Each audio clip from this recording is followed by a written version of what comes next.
Hey there, podcast listeners. This is Master Sergeant Ryan Crane with the 81st Training Wing Public Affairs Office. Today, I have Tech Sergeant Victoria Monzon from the 81st Training Support Squadron, and she is an MTL instructor here at Keesler. Tech Sergeant Monzon, how are you doing today? I'm doing great. Thank you. Awesome. So thanks for being here with us. Obviously, you've got a really unique set of skills and a unique experience in life, being an MTL and specifically an MTL instructor. Just talk me through, how you came to be, why you joined the Air Force, and how we got here today. Well, first, I would like to thank you for the opportunity to be on this channel. I joined the Air Force back in 2007, and I joined because I wanted an education. So let me take you back to how I grew up. I grew up in Guatemala, and in 2000, I came to the U.S. through political asylum. My dad left Guatemala when I was 1 year old, and my mom left when I was 3 because of the civil war that we had going on in Guatemala at the time. So I grew up with my grandparents, and in the year 2000, we finally, after so many years of my dad trying to get me and my siblings to come to the U.S., we finally got approved to move here. And I grew up very poor. Nobody in my family, people don't go to school because of lack of resources. I have a lot of cousins that don't know how to read, don't know how to write, because we just never had the opportunity to go to school. Coming to the U.S. in 2000, I didn't speak any English, and I remember going to school, and people would talk to me, and my answer was always no, because I didn't know what they were telling me. Eventually, of course, I learned English and transitioned through high school. When I came to be a senior in high school, I still wanted an education because it's something that I hadn't seen in my family. But we're still kind of poor. We didn't have resources, and the Air Force was the thing that came to be that said, hey, we'll pay for your education if you just join.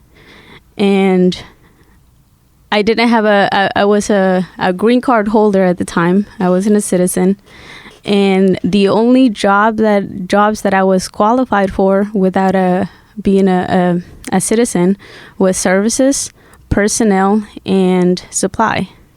And services was the one that kind of stuck out to me. And that's where I went. I went to services. And initially it was supposed to be for 6 years, but then I re-enlisted.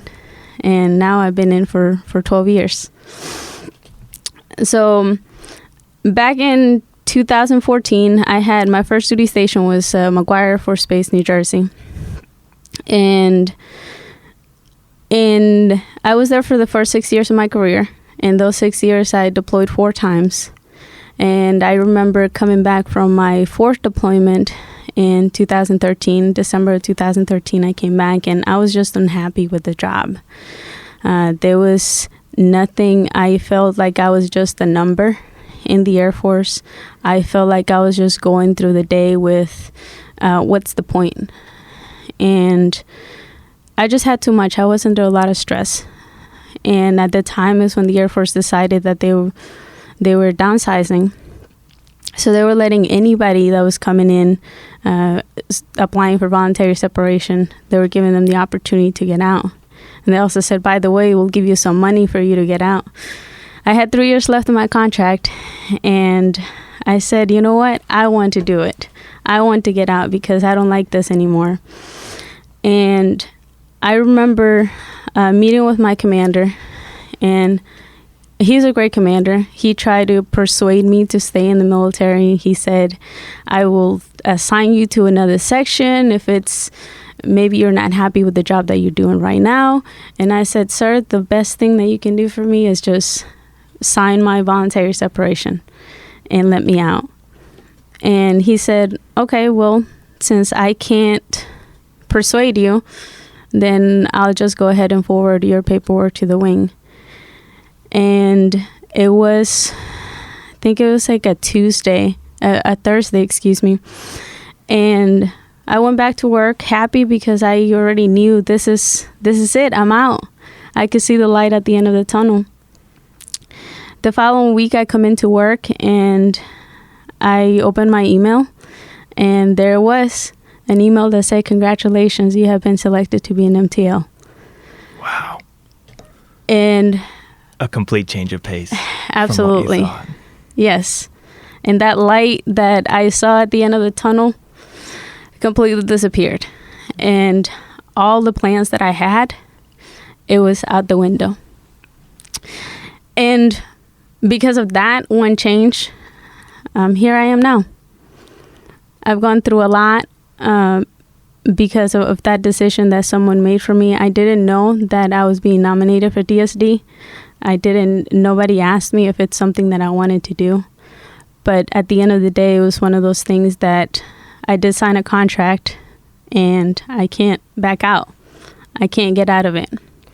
How did you feel when you found out that, all these plans that you were making were completely gone? To me, it was the end of the world at the time. I already said that I felt like I was a number in the Air Force at the time, and that even made it solidified it more for me. That feeling of nobody really cares about what I want to do. We're just worried about filling up a space. And it was disheartening. And did you know anything about what an MTL was other than just going through tech school? Or did you have any idea what you were about to get into? Not at all. But I remember talking to some people about it, and when they described what an MTL does, my first thought was, I'm 4'11". I'm also a very timid female. At the time, I had no self-confidence. I was very shy. So I'm looking at myself. How can I possibly go stand in front of airmen? And at this point, I knew that I was going to go lead a tech school where it was predominantly males, missile and space training. And I just had no confidence. I didn't know how I was going to lead a whole lot of male airmen as a 4'11" female that came from a third world country. So to me, it was, I kept telling myself, I can't do this. I'm going to fail at this. So a lot of uncertainty leading up to the point, but then, like you said, you have a contract, you had a responsibility to fill, and you followed through with that, and you showed up to school to learn how to be an MTL. And how did that process go? How did you approach that? Man, I'll tell you, before I left to go to MTL school, I went home to visit my family because I grew up in Massachusetts. I was very close to where I could go see my family almost every weekend. And I went to visit them, and while I was there, I decided that I was going to dye my hair red. And when I tell you it's a red, like, I can show you pictures. Like fire truck red. Oh my God. Yeah. It was... I can picture it in my head. I'm pretty sure I've seen that red on an airman before, and I was like, what are you thinking? But imagine this is an airman. So imagine you being an instructor for MTLs, and you have an NCO that shows up to your course with red hair. I'm sure that they were like, what do we have here? And not only that, but I showed up. I naturally, I guess I tend to have this really straight face. There's no emotion on my face. So I show up and, I'm not happy to be there. And talking to my instructor later on, she said that she thought I was going to be the problem student and that she was going to have a hard time with me. I mean, naturally, it's understandable. I showed up with red hair. Yeah. And at the time, it was 2 weeks, and it was in Texas. And it was a lot of, you're here to be an MTL, and we're going to teach you drill. And it was really, our course wasn't intended to prepare you on how to lead people. It was more so, these are the boxes that you have to check. But we're not teaching you how to develop those abilities of interpersonal relationships. So it was tough. They told me with my red hair, they told me that if I didn't change the color, that I wasn't going to be allowed to graduate. And of course, we're talking 4 years now left in the Air Force, so I have to make something out of it. I remember driving through San Antonio, trying to find a place that would dye my hair overnight. And it was tough. Last minute hair appointment. You need to go home and take care of that. Absolutely. You better not show up with it tomorrow. Yes. Absolutely. So talk to me about, it's this two-week course. Obviously, you're still sitting here today. We're talking about this amazing story that you have. Did you start to feel the change and buy back into this program in those 2 weeks? Or was that a foundation, or were you just against it the whole time? Not at all. Yeah. Now, I grew up with my grandparents taught me tremendous work ethic. So whether I like something or not, I am still going to do what I'm required to do. I might not go 100%, but I will make sure that whatever has my name on it, that is a good representation. So even though I wasn't happy, I was still just going through with emotions. On the inside, I was dying on the inside, but on the outside, it's like, you know what? Let's just go through this. But 2 weeks was not enough for me to buy into being an MTL. It took me a year to finally buy into being an MTL. So I showed up after my 2 weeks of tech training. I showed up to Vandenberg in California, which is something that I was also very unhappy about. So when I received my notification of becoming an MTL, at the time they told me that I could do a BOP, essentially, that I could list the bases I wanted to go to, and they were going to assign me to whatever base I chose. And all the bases that I chose were in Texas. And then when I received my assignment notification, it said, you're going to California, across the country where I have no family. I know nobody. So I showed up to Vandenberg, and I was still upset that I was there. But Vandenberg is beautiful, such a beautiful place. And showing up, I was working with 3 other males, and I was the only female. And I started working the night shift, which was, I would come in from 1 p.m. and work till 10. And that is probably one of the worst shifts that you could ever work. You get no interaction with real people. Not that airmen aren't real, but I can't socialize with the airmen. So we would have, our shifts were stacked to the point where we had maybe 2 or 3 hours overlap where I could work with other MTLs. But then when they were gone, it was just me. And I worked that shift for a long time. And coming up in 2015 for the holiday break, I went back home to Guatemala, and I hadn't been there since 2006. And my grandfather, who raised me, he was on his deathbed. And when I saw him, he was literally he couldn't do anything for himself. He had to be fed. He couldn't speak anymore. It was like having a child again. And in those 2 weeks, I tried to spend as much time as I possibly could with him. And coming back, January 3rd, I left to come back, to go back to work. And about 2 hours after I got home, I got a phone call that he passed away.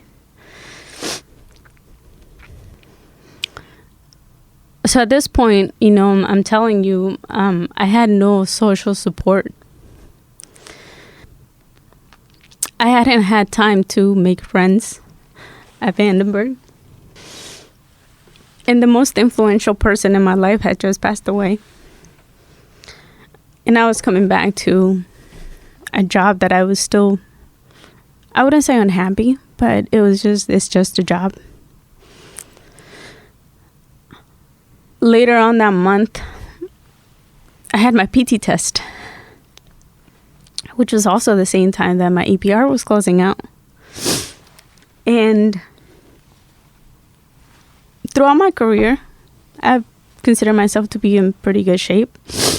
And if you look at my records, you'll see all of my scores have been excellent. So I wasn't worried. I was still grieving with my grandfather's death and not having a close social support at my base. But I figured, it's just a PT test.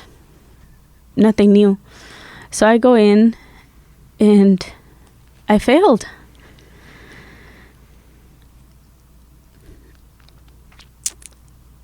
And I didn't know how to deal with it because I had never failed before.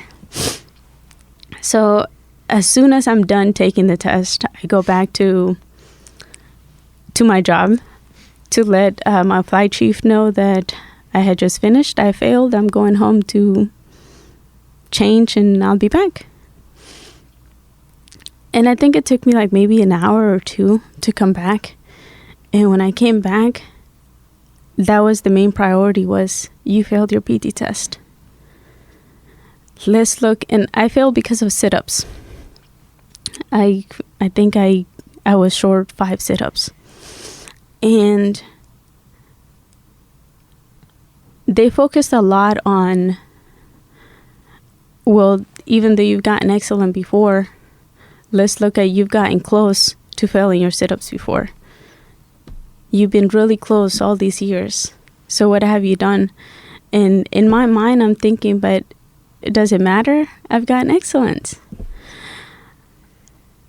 But I didn't feel like anybody really took the time to find out what was going on in my life. And I did make it known. I did let people know, hey, this is what's going on in my life. I had my grandfather passed away. I'm dealing with personal issues aside from that. And I don't have any friends. But I felt like the main focus was that PT test. So because my EPR was closing out the same month, that led to a referral EPR. And also talks about, they told me that they were potentially going to remove my rope because I couldn't stand up there leading airmen when I couldn't pass a PT test.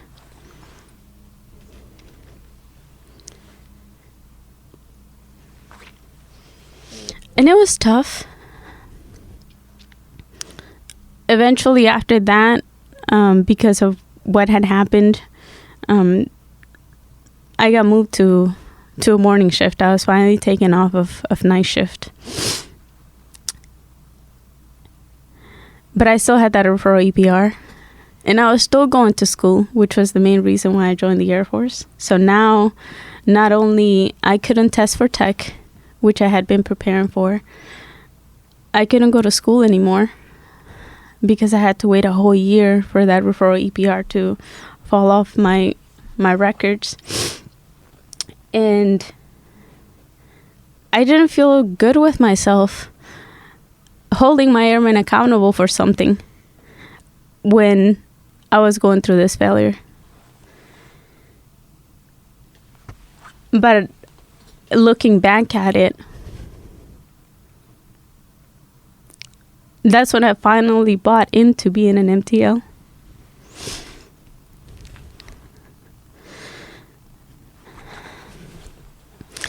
And that's when I finally understood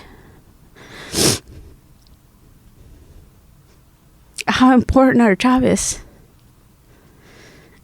and the huge responsibility that we have. And it's not just about showing up to do a job. It's not just about telling an airman, hey, don't do this, don't do that. But it's about taking care of people. And I've had some good leaders in my life, some people that I look up to, but I've also had people that I can't say that they took good care of me. And that's been my motivation. I tell myself one day, can't remember when it happened. I just know it happened after my failure. But I had this epiphany. I have the opportunity that one of my airmen could one day be the next Chief Master Sergeant of the Air Force. And how do I want them to remember me when they become the next Chief Master Sergeant of the Air Force?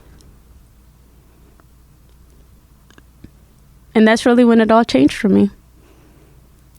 It's amazing how it's an amazing story, but it's amazing how, just like looking back, I think everyone knows an airman, even they may be that airman who has that story of, I was just getting hit over and over and over and I was done. And then there was just that moment when it all just clicked, when you realized that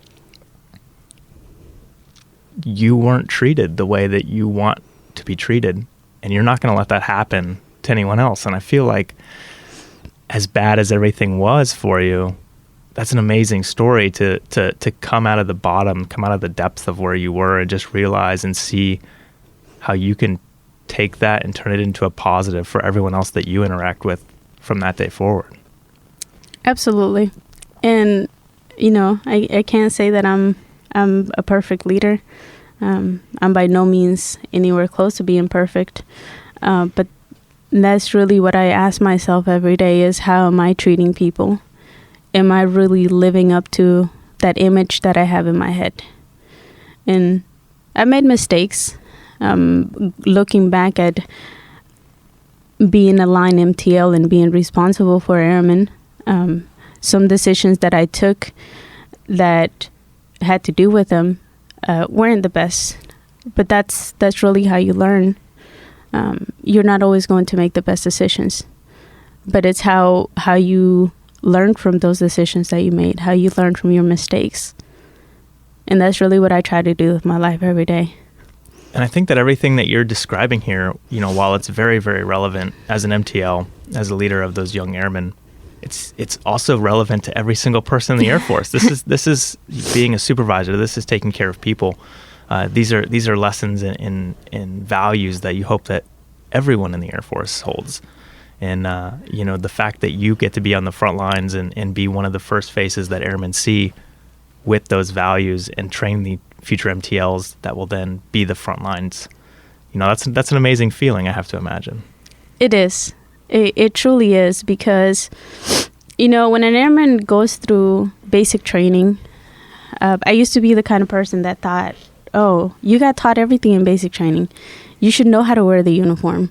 You should know about AFI 362903. Everybody should know about that. But let's be honest, how many people really do remember everything that happened in basic training? It was all a blur because you're under so much stress. And our airmen are that is nobody knows everything. And we can't just assume that everybody knows everything.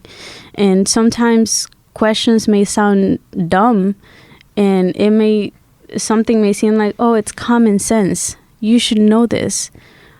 But common sense isn't common. And sometimes we just need that patience to stop and teach someone, oh, so you've never heard about 362903.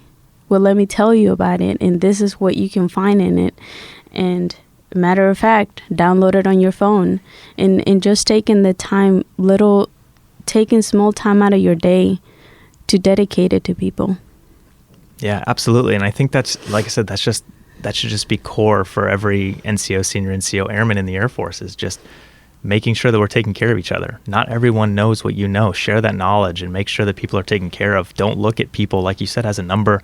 Don't approach a situation as black and white, a PT failure or a behavioral issue. There's always something, if you peel back those onion layers, something else going on. And I think that's a great story to think about the airman and think about the person first before you think about the behavior, because there's always something behind that. And I think that you're a great example of that, a great reminder for everyone of that. Absolutely. And our career field manager, Chief Master Sergeant Marshall, one of her things that she briefs the new MTLs when they come through school is, one thing that I ask you to do is ask your airmen, help me understand. And she stands by that, and it's something that I tell myself every day. Like, why did someone get to that point? Why did you make that decision?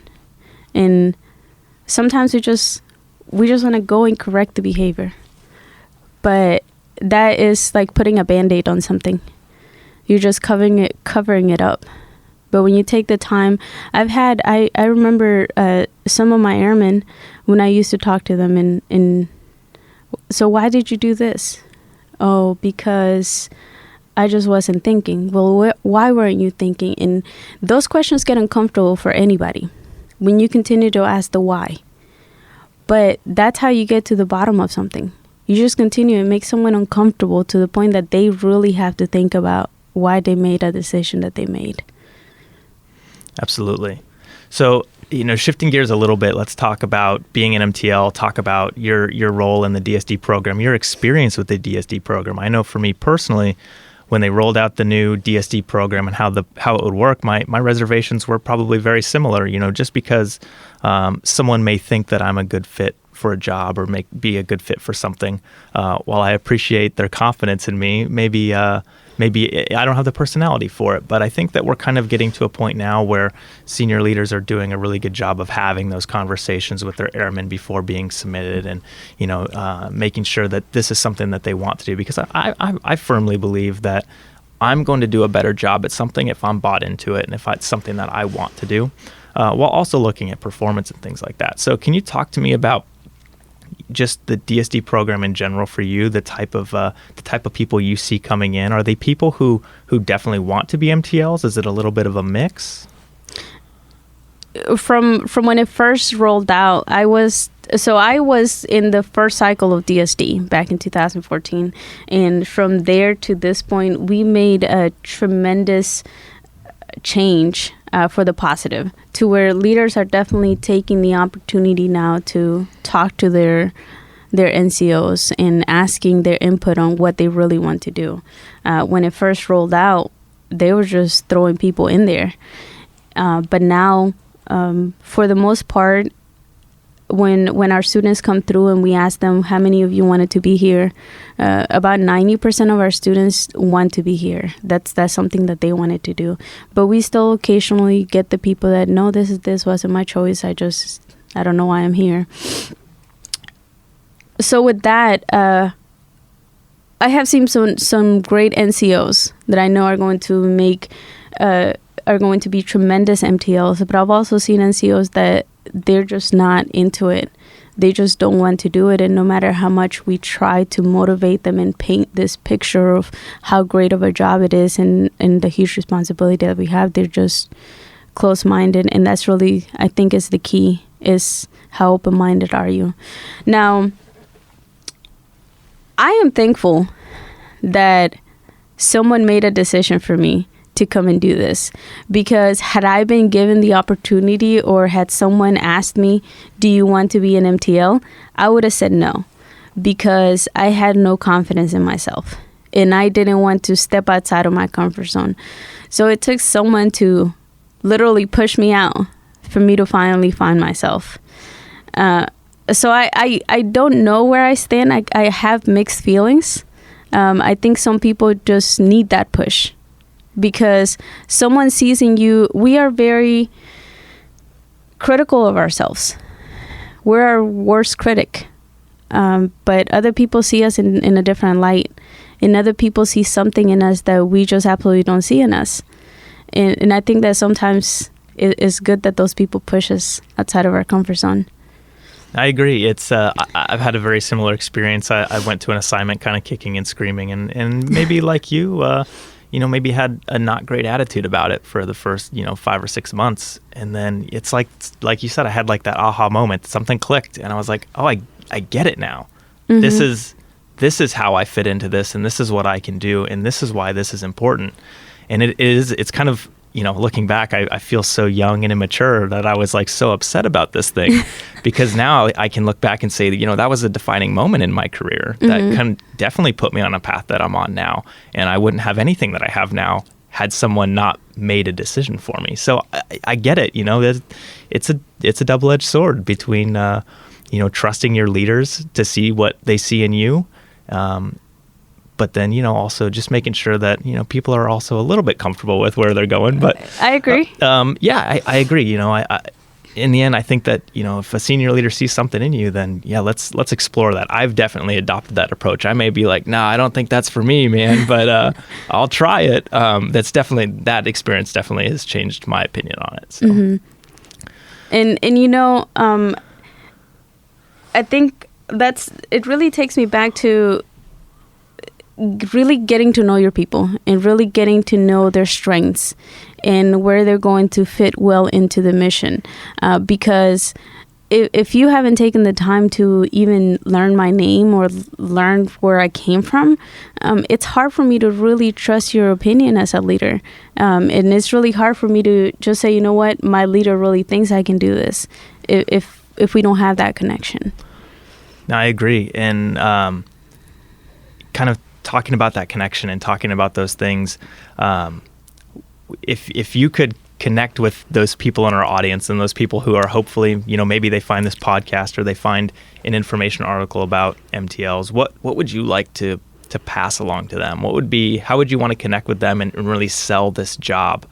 Sell this assignment to them. If you were a car salesman and you had to sell MTLs to a group of people who had no idea what they were doing, how would you get me to want to be an MTL?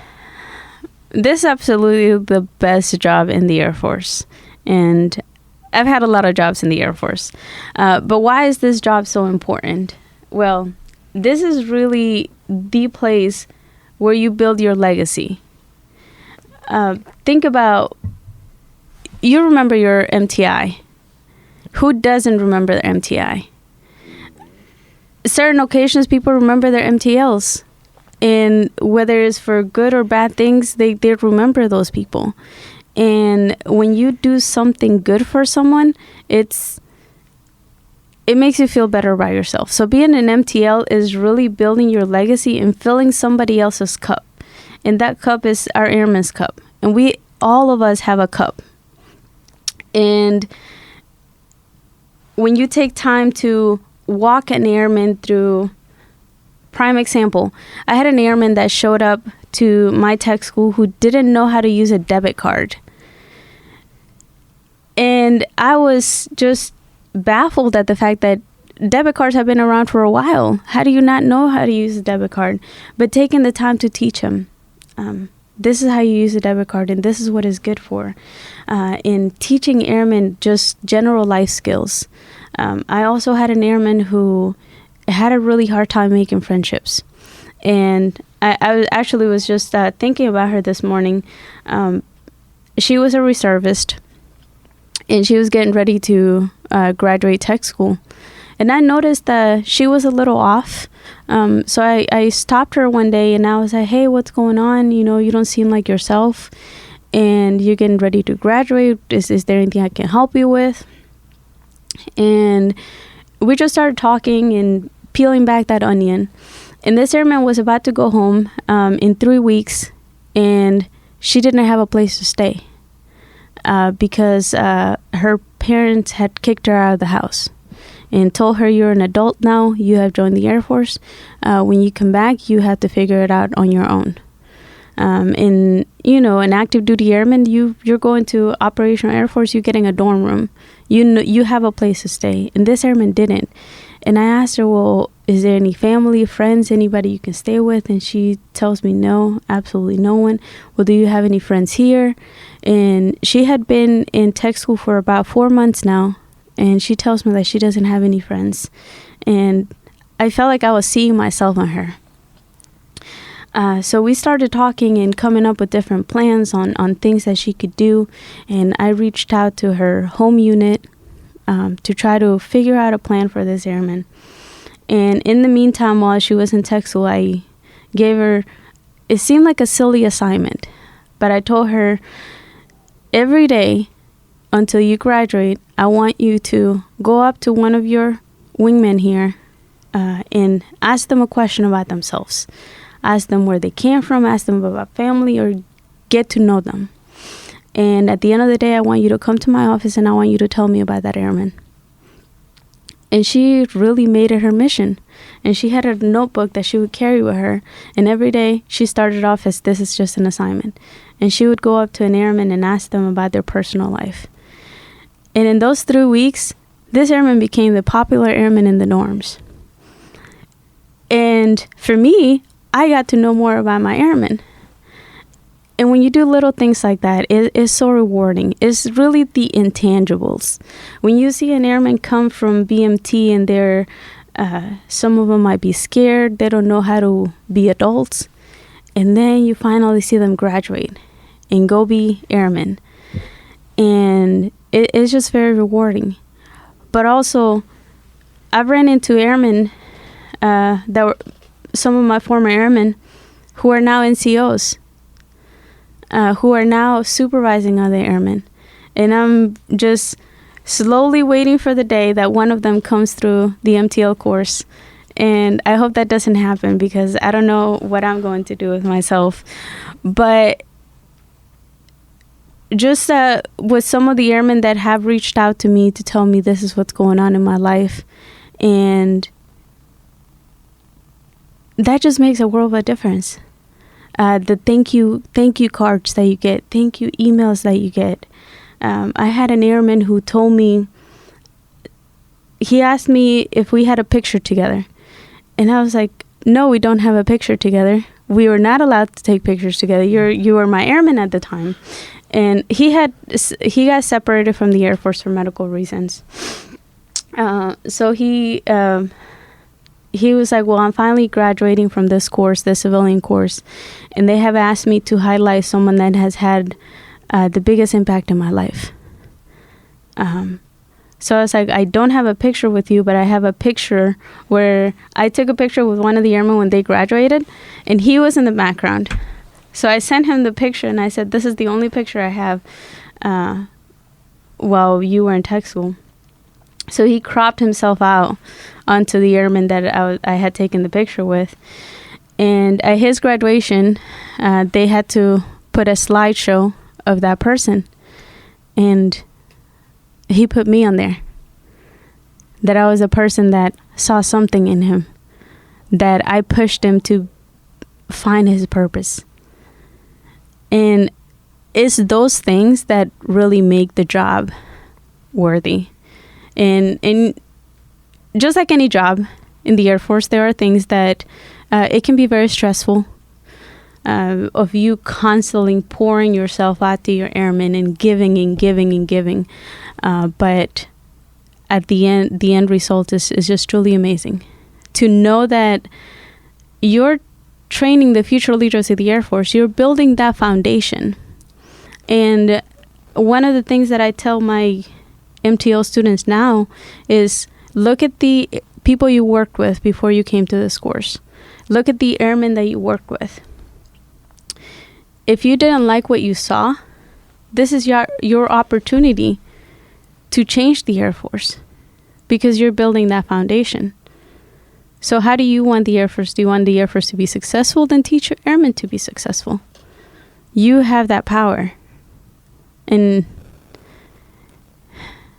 it's such a humbling opportunity that you have a hand in building the future of the Air Force.